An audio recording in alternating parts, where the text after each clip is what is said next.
Okay, so some of the reason I've been a little bit absent from YouTube, among others, is that my mate Toby introduced me to Simracing on a setup he had in his house. I really sucked at it to start with, but I could see the merit. And he told me that, yeah, it crosses over quite well to real driving, so I thought, well, I've got to give this a go. So I dug out this old Driving Force GT from the roof. It's originally for a PS3, I think, and it's got 900 degrees of turn, so that's alright. What became immediately apparent was that not having a clutch really sucks. Pedals didn't have much feel. Sequential shifter on the right, not much fun. And then no paddle shifters, well, the little paddle shifters there that are useless. And then no handbrake, or well, if you want to have a handbrake, you got to push one of the buttons on here, which isn't much good when you're upside down. So, sat on Gumtree, hitting F5 continuously, and up came this wheel. It's a G29. It's still not great, it's still gear driven, but it's a lot quieter. It has a clutch.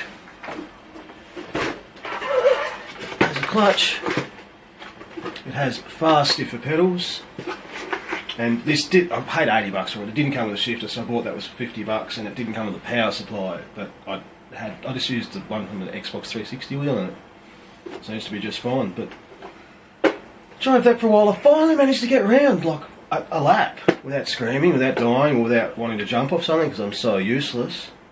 And it became apparent. Yeah, first was the shifter. But I've bought the shifter now. That is quite a lot better. Instantly made life a lot easier. So then I thought, oh yeah, I'll start drifting. That was alright with the clutch. Pretty well span around in circles continuously. Then I started to get the hang of it, and then I realised I can't do it without a handbrake. I tried to map it to the paddle on the back, and it just doesn't work. So that was no good.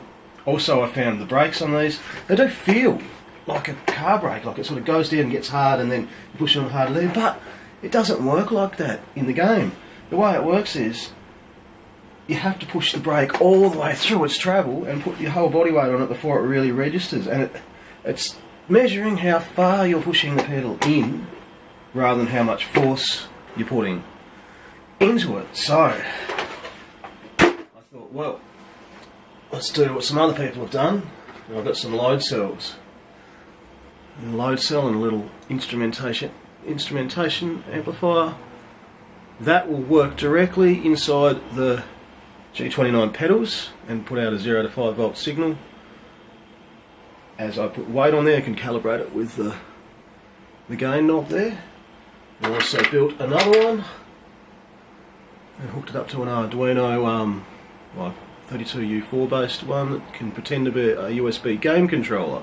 I've already set that up, so that controls the Y-axis of a gamepad. So I just need to get hydro handbrake frame and make it somehow try and bend that piece of alloy so I can hopefully be a little bit better.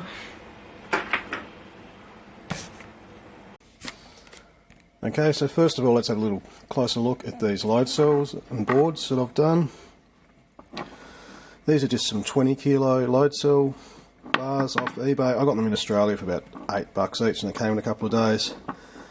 4-wire load cell runs into a chip. I think it's an INA122 instrumentation amplifier.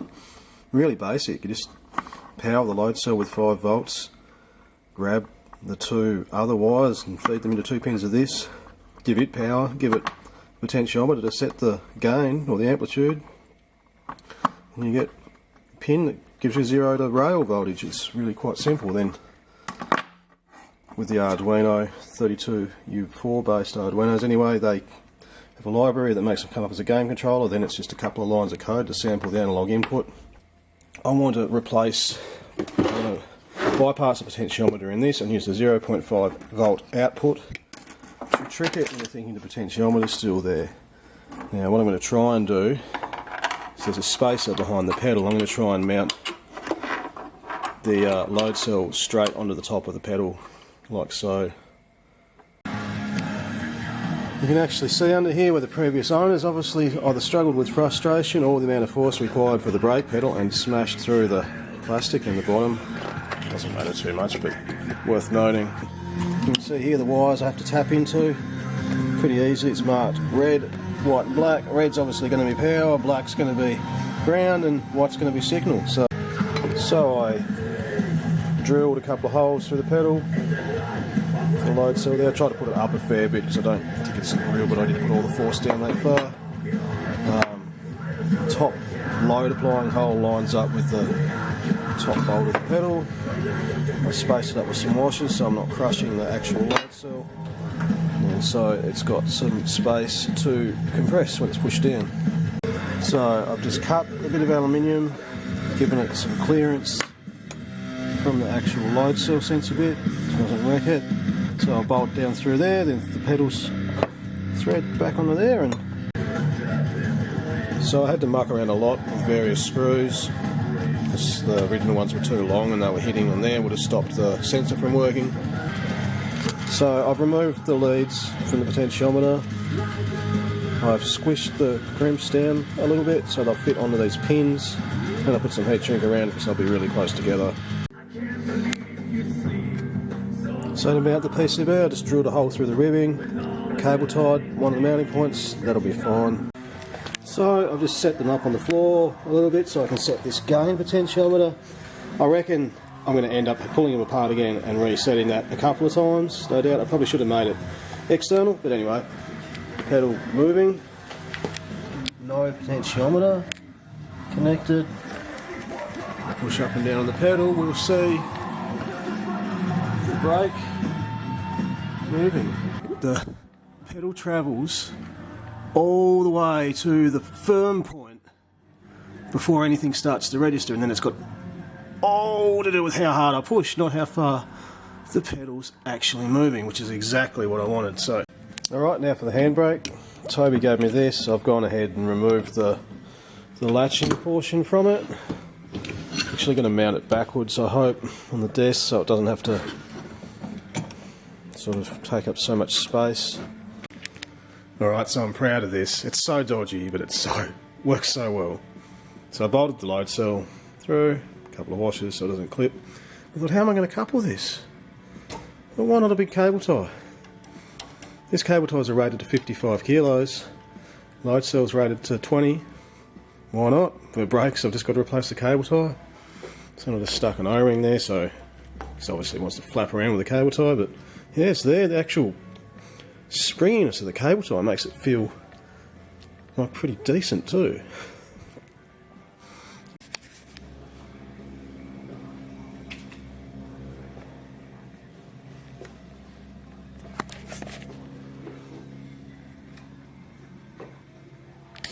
So I got the handbrake working, I had it all set up.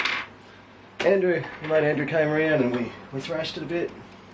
But it became very obvious very quickly that this desk is not up to the duties of drifting with a force feedback wheel.